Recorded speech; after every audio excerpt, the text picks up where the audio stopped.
Imagine a moment of genuine happiness in your life, an accomplishment or athletic feat that erased all of the world's imperfections and captured you in the moment, an award win, a game-winning touchdown pass, or even the smallest gesture from a childhood idol, perhaps one in which they took the time to teach you how to throw a spiral. For some kids, their dream of genuine happiness is born the second the rigid surface of the laces leaves their fingers.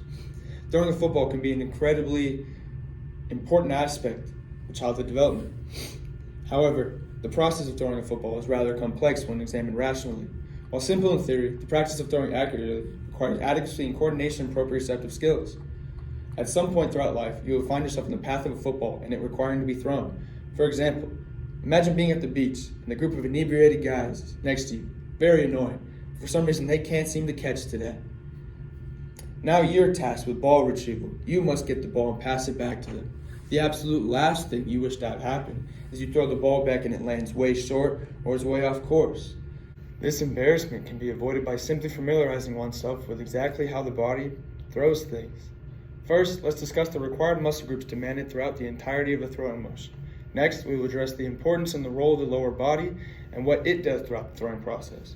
Finally, an examination of the upper body will be conducted in which it will be determined how accuracy is developed through efficient movement. Let us start with a holistic view of the throwing motion.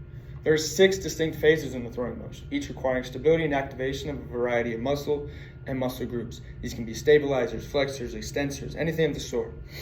In the lower body, we find the calves, hamstrings, and quads most often utilized. Those are the stabilizers of all movement when it comes to the throwing motion. All of our power is developed through our hips and our glutes. These are the main power catalysts in the throwing motion. The upper body, in comparison, has 15 distinct muscles that are activated throughout the entirety of a throwing motion. There are 3 core muscles, 9 muscles in the shoulder, and 3 in the arm. Individually, they all activate and stress themselves throughout the throwing motion. Throughout the motion, a combination of the required muscles fluctuates based upon the required processes.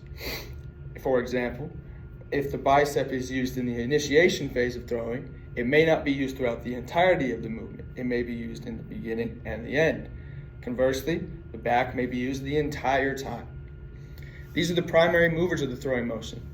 They are supported by surrounding muscle groups and less developed musculature.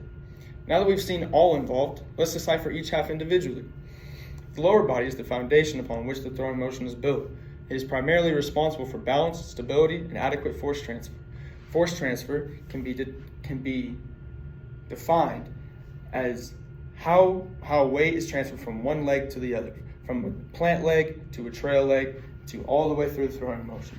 In the most ideal sense, the weight distribution is 60-40 from front to back. It transitions to 80-20, and throughout the motion, the back leg stays planted the entire time, and we remain in contact with the ground.